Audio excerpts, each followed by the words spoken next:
awkward. Good morning, beloveds.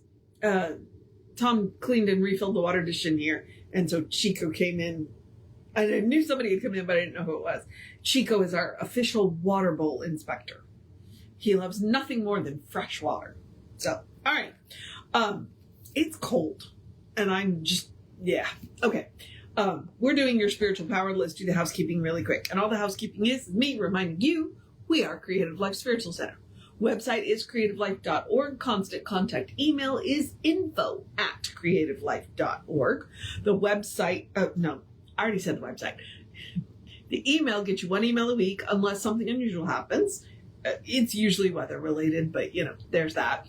Because it's a real person doing it. He just doesn't have time for more than one email.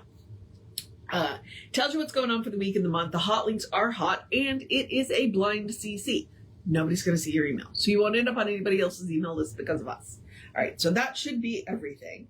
And then from there, we're going to go to, I don't know what I was about to say, the social media, which is what I'm doing this on, right? So you'd think I'd remember that, but it's Thursday.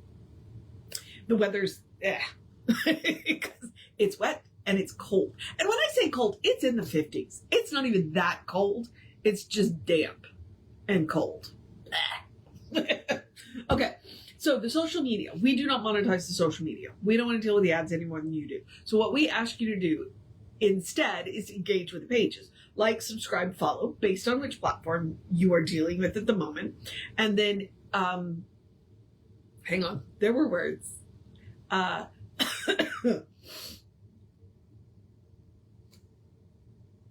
Engage with the individual posts by reacting, commenting, and sharing. I just needed to reset my brain, apparently. All right, there we are. We are Creative Life Spiritual Center or Creative Life Spark. I'm the running Rev Ryan on the social medias that I am on. So there we are. Okay, now what we are doing is Your Spiritual Power, which is a collection of inspirational writings, or as I've stolen it from Reverend Norm, it's a library. It's a collection of some of Ernest Holmes' works that may not be available many other places. Maybe they're out of print. Maybe they were, they just weren't, a lot of copies weren't printed in the first place, whatever the case is. So point being, somebody collected them together and put them in here. Now, we happen to be working through Living Without Fear, which, when you read the intro to that, turns out it was a collection of Ernest Holmes' early Science of Mind magazine articles, which is why it has a different tone. Okay, which I've been really enjoying, and I hope you have been too. So we are in part 3, the practical use of the science of mind in living without fear.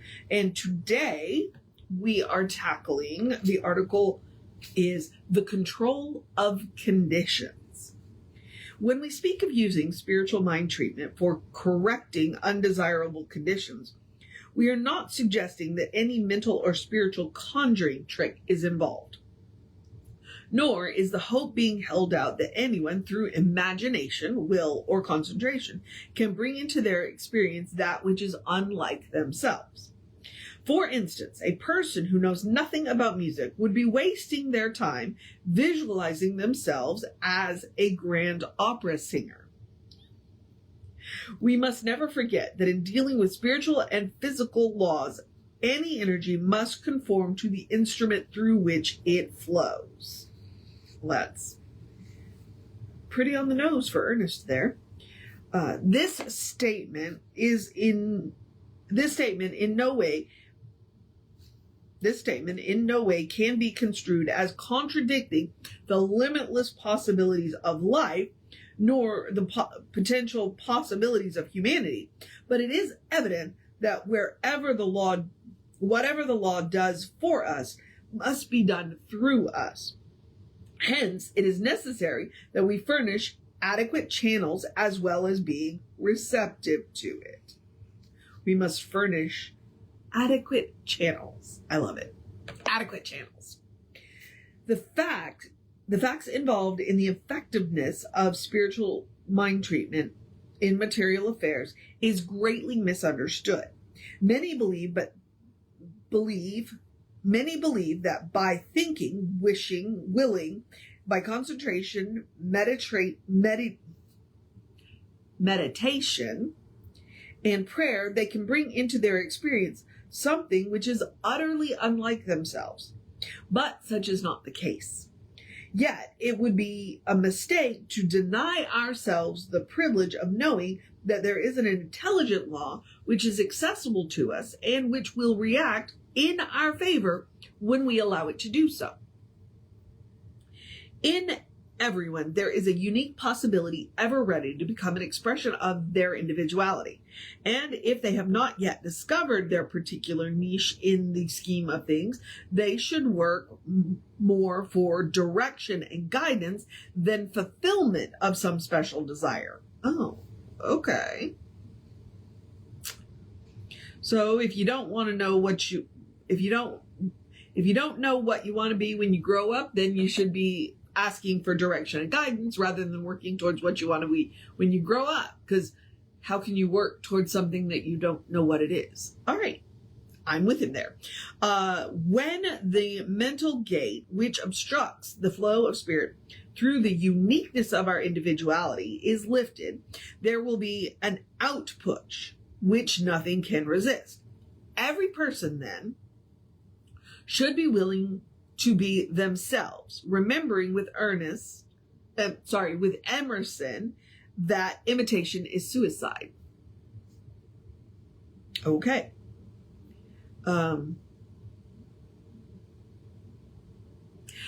We hear imitation, imitation is the most sincere form of flattery. There's another part to that line of imitation is the most sincere form of flattery for a middling mind. Yeah, when you read the rest of the sentence, woo, okay. It's like there's more to blood is thicker than water than just blood is thicker than water. It's a lot more. It doesn't mean what you think it means. In our spiritual mind treatments, we need to affirm that which most perfectly expresses us, that which will bring happiness, abundance, and peace into our lives, will be made known. A treatment which embodies the idea of good and of abundance and which rests in faith will always be effective. Okay. Which is why we treat from principle, not, where are you going, Giovanni? Okay. The effective prayer is always, thy will be done. But we should know that the divine can will nothing less than freedom, that limitation and lack must melt before it. We should think of ourselves as happy and prosperous. The drag of the necessity of any limitation should be neutralized through the resolution of life indwelling us and springing spontaneously into manifestation through our endeavors. And how can we assume such a mental attitude in honesty, in sincerity, and with conviction unless we are already convinced that whatever the nature of reality is, it is always for and never against us? If we could sense that our place in the universe is its expression of itself through us, we would know that there is neither competition nor monopoly in right action. God makes no bargains, and the principle of our being argues with no person. God makes no bargains, and the principle of our being argues with no person. The originating intelligence is a straight affirmation. To be forever fighting conditions and meeting emergencies in our mind is an obstruction to experiencing greater good.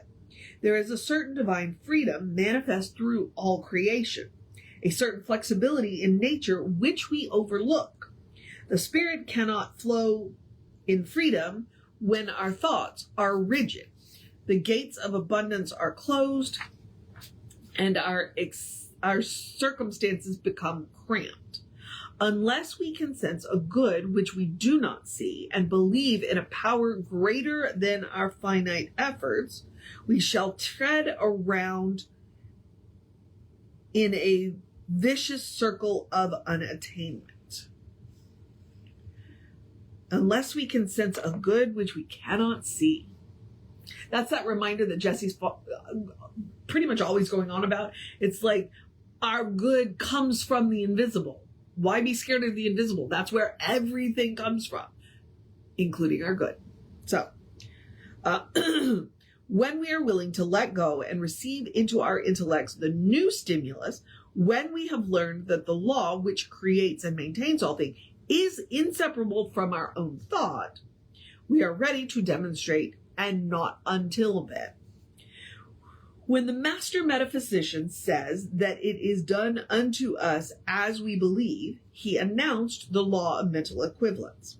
While there is a power and a presence in the universe which can and does respond to us, it can only respond to us through us. Which is why we're going on about being unlike. Like, I could pray all I want to be a great opera singer. That's not my gift. A great opera singer is unlike me.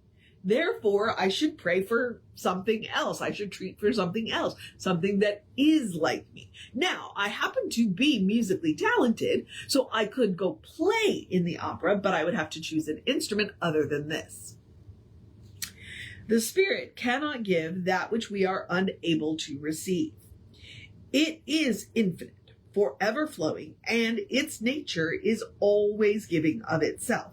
Our receptivity to and embodiment of it automatically sets the gauge to our demonstration.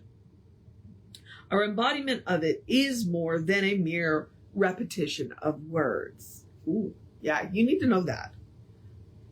What does embodiment mean? Well, hopefully he's about to tell us, right? Anyone can stand in front of a paralyzed person and tell them to arise and walk, but it takes the consciousness of a Christ to know that the person will actually rise and walk.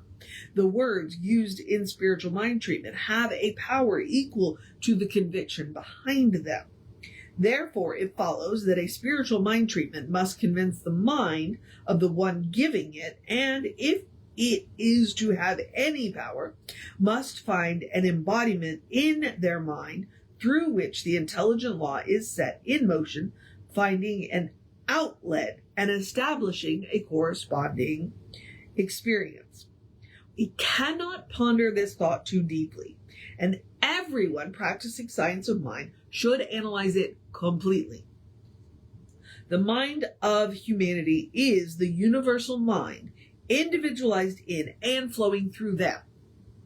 It is the original creative genius of the universe finding a fresh outlet through their mind. But how can it find an outlet unless there first be an inlet? There is the kicker.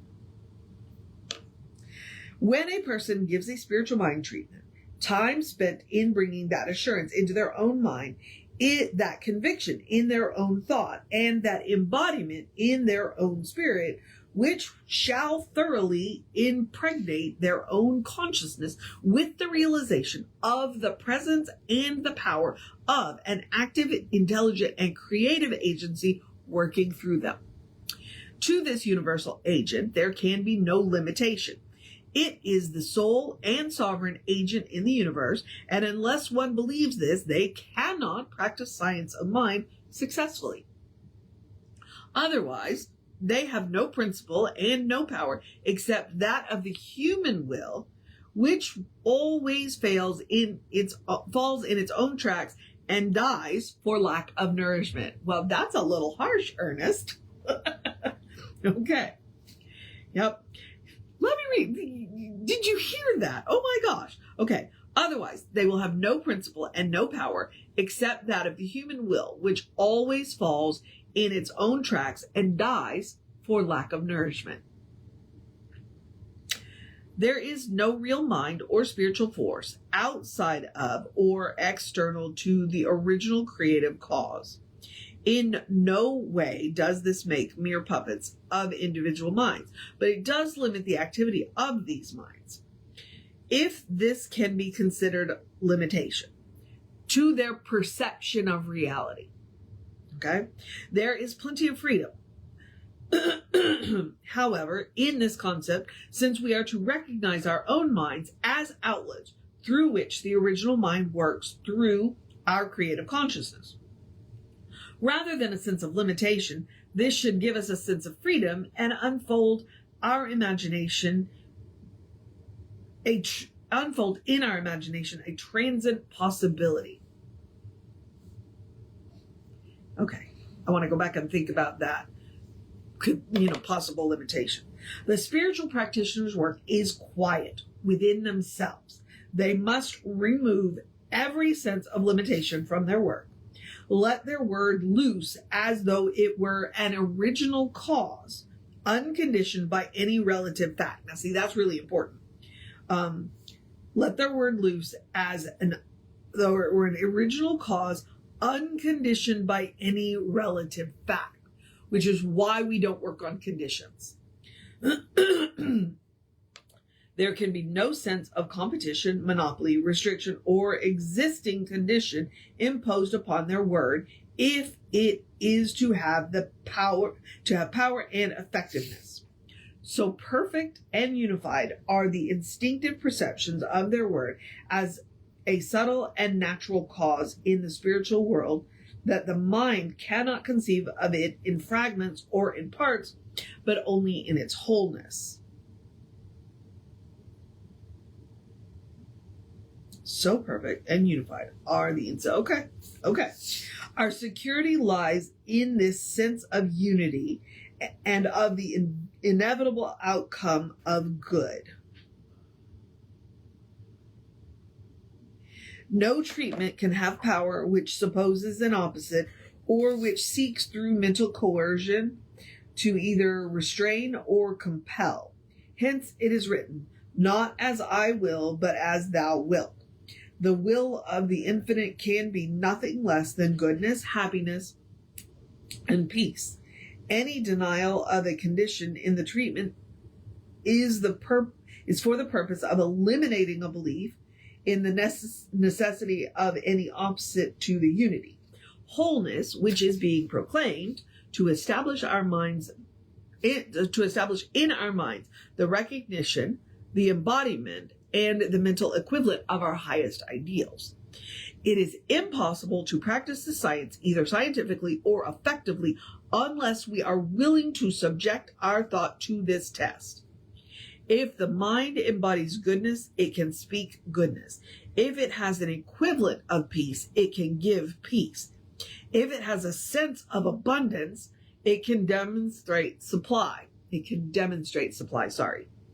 But the moment it falls into the error of mental manipulation, it has reduced itself to the level of wishing and willing, and its power soon becomes exhausted.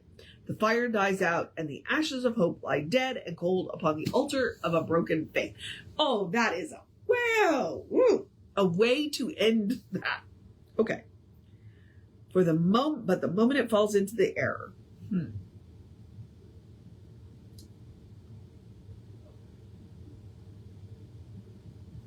Wow. That's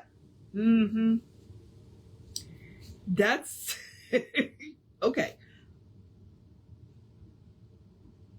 Yeah, that's kind of wow. I mean, twice in here, he was like bleak. He's like, look, stop depending on your own power. And he says that for two reasons.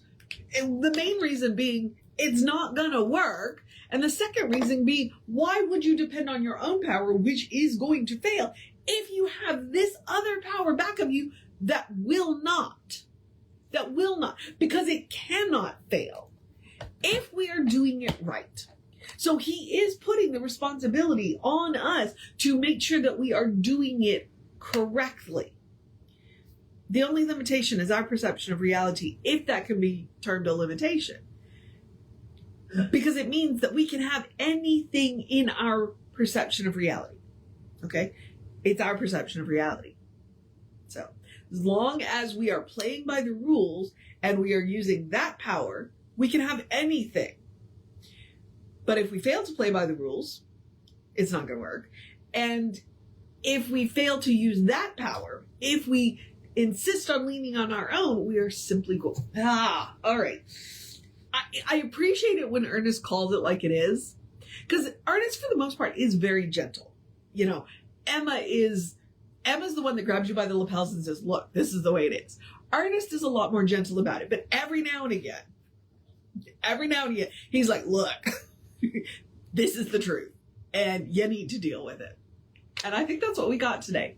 All right, I'm going to move on into the process of my day. So I'm going to encourage you to have a great day, wondrous day, a fantastic day, a magical day, an enchanted day, a wonderful day, an awesome day, an amazing day, a bundle up, it's damp and cold day, a drink plenty of water day, a wear something warm day, a you got this day, a take care of yourself day, a read something fun day, a you know what to do day, a hug somebody day, a take care of your business day, a do something just for you day, a good day. And if that is too much pressure, because occasionally it is, simply have a day. You are enough, just as you are. You are a beloved expression of the divine. You are spirit in motion, God in action, a brilliant light, a divine spark, a beautiful masterpiece, and a work in progress at the same time at your own pace. And as Reverend Jesse likes to call us, you are godly. So explore the truth of your being. Get to know who the divine knows you to be. Because the divine knows you to be good. And from there, anything is possible. All right, beloveds. Reverend David should be on around 5 p.m. with you. I'll be back with you around 9-ish tomorrow. Take care of yourself. Know that you are loved. And I will see you next time.